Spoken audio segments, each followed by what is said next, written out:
அஜித்குமார் கொலை வழக்கு தொடர்பாக சிபிஐ அதிகாரிகள் திருப்புவனம் காவல் நிலையத்தில் ஆய்வு செய்து வருகின்றனர். அண்மை செய்தியாக பார்த்து வருகிறோம். கூடுதல் விவரங்களோடு செய்தியாளர் சிதம்பரம் இணைகிறார். சிதம்பரம், விவரங்கள்.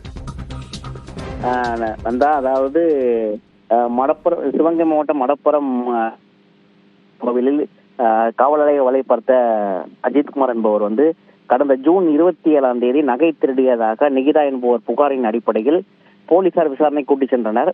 அதன் பின் போலீசார் விசாரணைக்கு பின் தனிப்படை காவலர்கள் அவரை விசாரணைக்கு அழைத்து சென்றதில் ஜூன் 28 அவர் உயிரிழந்துள்ளார். இந்த வழக்கானது மதுரை உயர்நீதிமன்றத்தில் வழக்கானது வந்துள்ளது. இந்த வழக்கை விசாரித்த நீதிபதிகள் மதுரை மாவட்ட நீதிபதி கூடுதல் நீதிபதியை ஜூலை 2 முதல் தொடர்ச்சியாக விசாரிக்க சொல்லியதில் இதில் தொடர்ச்சியாக 4 நாட்கள் விசாரித்ததில் பல்வேறு ஆவணங்களை சிபிஐ அதிகாரிகள் கைப்பற்றினர்.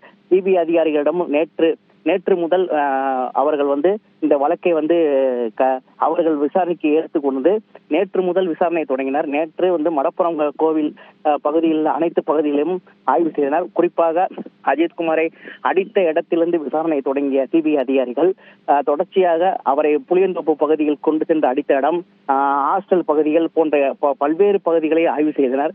ஆய்வு செய்துவிட்டு இன்று இந்த திருப்போணம் காவல் நிலையத்தில் ஆய்வு செய்து வருகின்றனர். குறிப்பாக நிகிதா கொடுத்த புகாரின் அடிப்படை என்ன, அதே போல் அங்குள்ள சிசிடிவிகள், அதாவது அஜித்குமார் வந்த டைம், அஜித்குமார் வெளியேறிய டைம் உட்பட எல்லாத்தையுமே ஆய்வு செய்து வருகின்றனர்.